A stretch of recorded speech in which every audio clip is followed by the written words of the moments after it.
Here we go. There was also a time period when we first started MCing, we weren't very good. No, I was always good. Nah, we weren't. Pull a rabbit out of a hat, cut a girl in half. I'm a size superfly and as bold as Shaft. I got the powers of Godzilla and the approach of Frankenstein. So I'm the mystical magician with the cold crushing rhymes. There was a time down here when everybody was playing the records that Kool Herc played, and they were dancing off the break parts, and there was something called breaking. And there was something that happened, and this was like your late 70s, and of course the early 80s later. And guys were dancing, you know, against each other. And it wasn't the full break dance, you know, where they start spinning on their head and on their backs. But what happened is that guys had these moves that was out of this world. And I don't think, all due respect, I don't think Bronx or Harlem had it like that.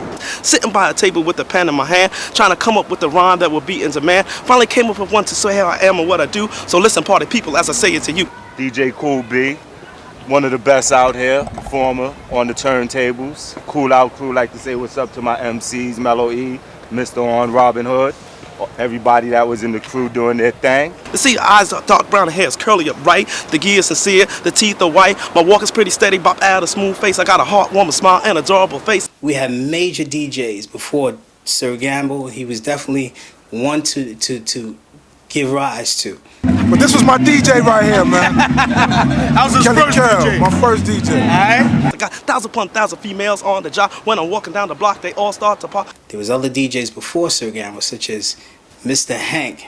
He was an older guy in his 30s. He had the series sound systems.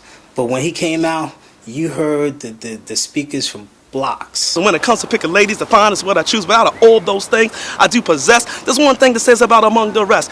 There's another DJ called Brett, Carlos. It's the way I articulate it with the unique style to make all the people want to stay. Oh, wow. When we played our music, we came and we played basketball right on these courts, the famous 134 basketball courts.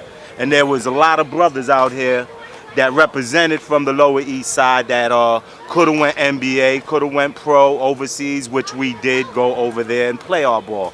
I like to shout out Rich Patterson, Mousy, Eric Singleton, Cal Lamb. I'm a jack of all trades like a razor blade. I'm as sharp as this, my lines don't fade. We had jams at Smith Project.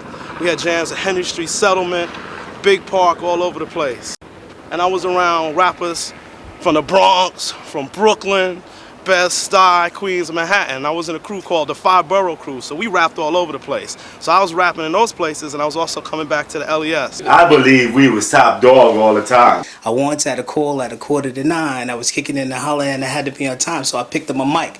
I walked out the door. I ran down the steps. I ran a little more, got to the subway, forgot to pay my fare. I was running kind of late without a moment to spare. I took the first train that I could see. I ran outside with authority, and when I got there to my spot, there was a whole lot of females biting the rock. So I picked up my mic, started to rhyme. My voice was as smooth as a church bell chime. Yes, yes, y'all.